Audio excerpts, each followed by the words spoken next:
Are you looking for a fun headband to make for this winter to keep your ears nice and toasty warm? I'm going to show you today how to make this fun antler headband, just made with some anti-pill fleece, a sewing machine, and then these fun little decorations that you can find almost anywhere. So, are you ready to get started? Let's start sewing. First thing we're going to do is cut out that pattern. Next, we're going to lay that pattern onto our fabric, and I'm going to pin it down. If you're using a double layer, definitely pin it down before you cut it out.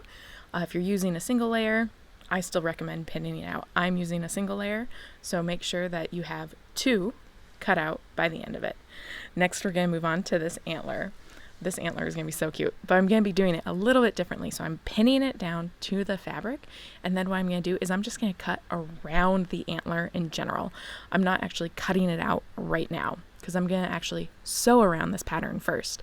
So instead of actually like marking it out, because with like one of those water soluble pens or the heat, disappearing pens, I chose not to do that because this is going into the cold, and sometimes those pens re-show up in the cold.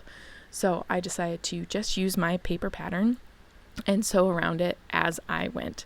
There's lots of twists and turns in this thing, so it sometimes it takes a while to do, and you're doing very short stints with moving that presser foot up and down to get those really tight turns.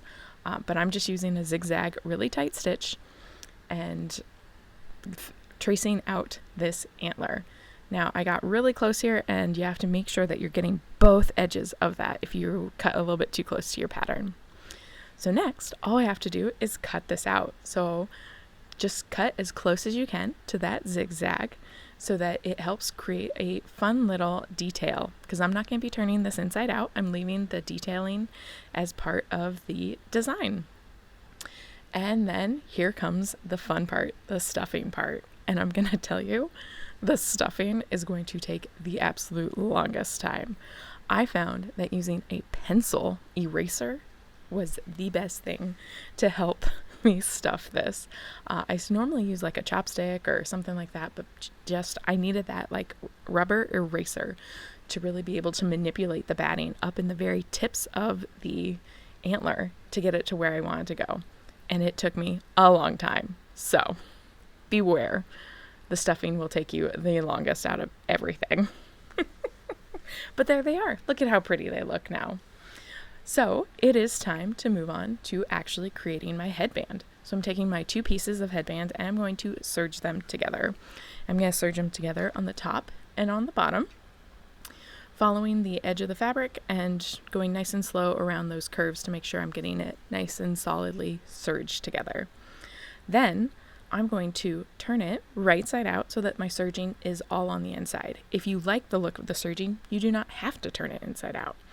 But I chose to turn it right side out, and then do another detailing zigzag stitch following the edge of my fabric. I did this on the top and the bottom, and I used the edge of my sewing foot there as the guideline so that it was always on the edge of my fabric, and then my stitch line was always going to be even with the edge of my fabric.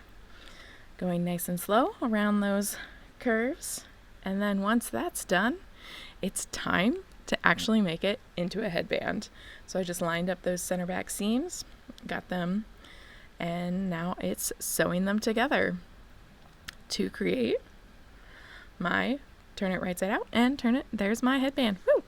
Now it's time to place those antlers, and I just pinned them on, and the bottoms I didn't actually zigzag shut. I thought about doing that on the sewing machine, but in the long run I decided, because I was going to be covering them up with another little detailing thing that we'll see in a minute, I was just going to hand sew them onto my antler, onto my headband.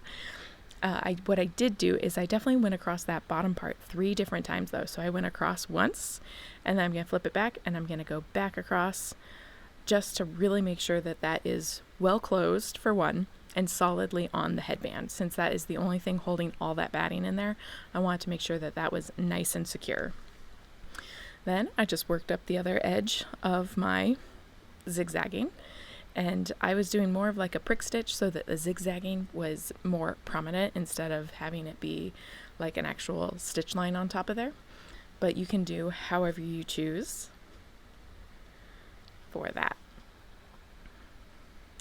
And time to tie off.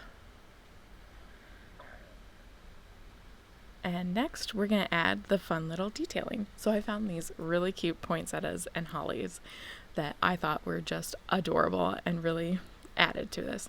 So I decided to only tack it in the center of each of the poinsettia and holly. So I did probably about 4 to 5 good solid tacks around those balls, making sure I'm catching all the leaves just in case, because they do sometimes get cranky. And I knot them off separately, but the thread is actually still connected.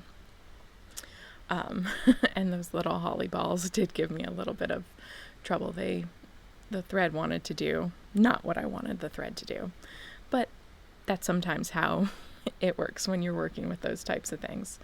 And then you tie it off and you have a fun new antler headband ready to fashionably wear out everywhere.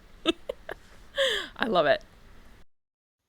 And that's how easy it is to make this nice toasty ear warmer with fun antlers. They might take a little bit to actually get all that stuffing in there, but it's totally worth it with how cute they turn out. I would love to see if you create it. Definitely let me know. And like and subscribe for more stuff like this, and we will see you next time. Bye!